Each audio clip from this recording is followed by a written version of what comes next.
अपने गुरु को इतना मानो, गुरु को मनुष्य रूप में मत देखो, गुरु को भगवान के रूप में देखो, तभी तुम्हारा कल्याण होगा। गुरु तभी तुम्हारा कल्याण करेंगे, अन्यथा कल्याण नहीं होने वाला है। गुरु ही ईश्वर है, गुरु ही भगवान है। गुरु को जब भगवान मानोगे तभी तुम्हारा कल्याण होगा। गुरु को मनुष्य मत मानो। उनसे कहो कि तेरे भरोसे मेरी जिंदगी है, कि तेरे भरोसे मेरी जिंदगी है। चरणों में तेरे स्वामी, चरणों में तेरे स्वामी मेरी बंदगी है। तेरे भरोसे स्वामी मेरी जिंदगी है।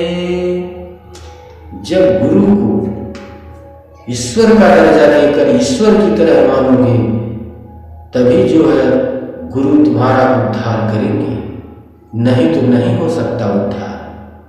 चाहे कोई लाख जतन कर ले, कितना भी जतन कर ले, लेकिन उसका उद्धार कतई नहीं होगा, हो ही नहीं सकता उसका उद्धार।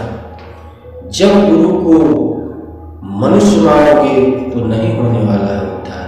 गुरु को भगवान मानकर उनकी पूजा करो, उनकी वंदना करो। एक समय की बात है कि एक संत अपने शिष्य के साथ कहीं जा रहे थे, जंगल में, जंगल के रास्ते जा रहे थे। तो वहां एक तालाब पड़ा, उसमें एक मछुआरा मछली मार रहा था। मछली मार रहा था और कुछ मछलियां बाहर गिरी हुई थी जो तड़प रही थी, तड़प तड़प के मर रहे थे, यानी मर गई थी समझिए।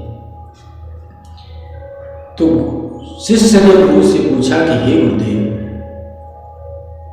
आप तो अंतर्यामी, यह इतनी मछलियों को मार रहा है, इतने जीवों को मार रहा है, इसकी किस गति को जाएगा, इसकी क्या गति होगी, इसको कौन सा पाप मिलेगा, कैसा नरक होगा इसका। तो गुरु जी ने कहा कि चलो समय आएगा तो हम तुम्हें बता देंगे।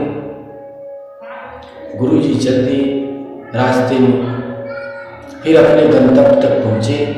फिर 2-4 साल बाद गुरु जी वापस उधर से आ रहे थे, उसी जगह पर पहुंचे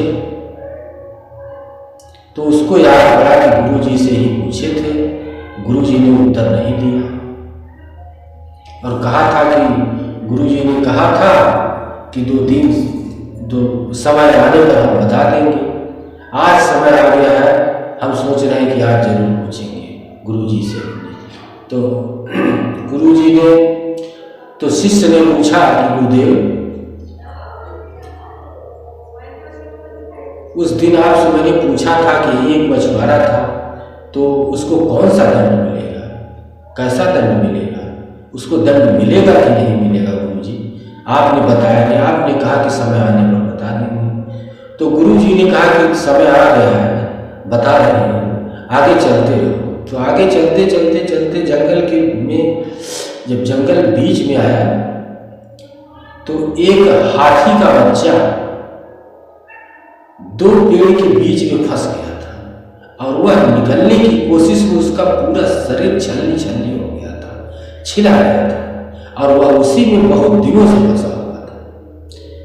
और जब उसके शरीर में तमाम जगह कट गया था, कट जाने के कारण उसमें तमाम प्रकार के कीटाणु पैदा हो गए और उसको वही खा रहे थे और हाथी का बच्चा जोर जोर से चिल्ला रहा था।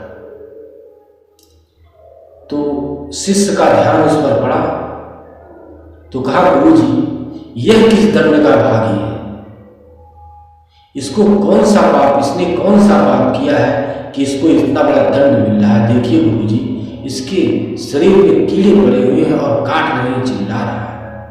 तो गुरुजी ने कहा कि हाँ, तुमने ध्यान नहीं दिया। एक बार तुमने हमसे एक बार एक प्रश्न पूछा था।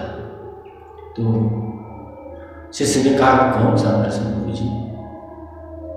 तो उन्होंने कहा कि जो तुम मछुआरे की बात कर रहे थे, मैं देख रहा हूं त्रिकालदर्शी के रूप में कि यही मछुआरा हाथी के रूप में जन्म लिया है, और वही मछलियां जो तड़प तड़प के मर रही थी इस मछुआरे के नाते, आज वही मछलियां इसको कीड़े बन के काट रही हैं और आज ये तड़प तड़प के मर रहा है।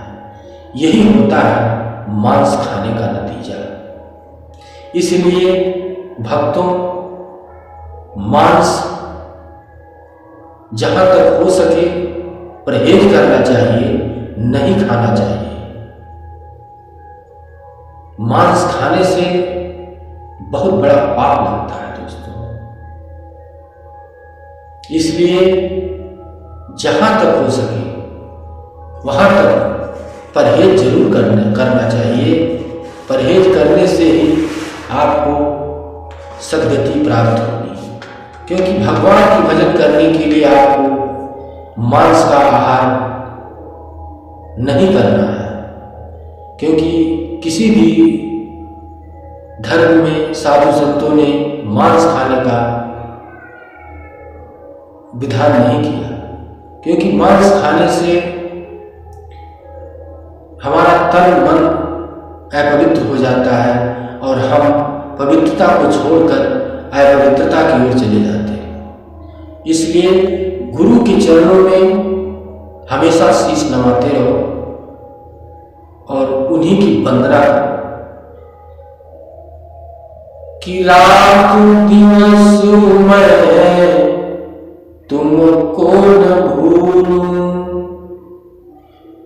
जो कुछ मौज हो सब कुछ सहूं, टूटे न नाता यही बंदगी है, टूटे न नाता यही बंदगी है, तेरे भरोसे मेरी जिंदगी है, तेरे भरोसे स्वामी मेरी जिंदगी है। तो गुरु भगवान रूप में देखो, मनुष्य रूप में मत देखो। गुरु की वंदना करो, गुरु ही तुम्हें हर तरह से आजादी देगा, आजाद कर देगा। हर चीज से, धन दौलत सब कुछ से तुम्हें गुरु ही प्रदान कर देगा। यदि तुम गुरु को भगवान मानते हो तो गुरु की सच्ची श्रद्धा रखो, सच्ची भक्ति रखो, तो गुरु तुम्हें सब कुछ प्रदान कर देगा। क्योंकि गुरु ही भगवान है, गुरु ही ईश्वर है, गुरु मनुष्य नहीं। गुरु को मनुष्य रूप में मत देखो।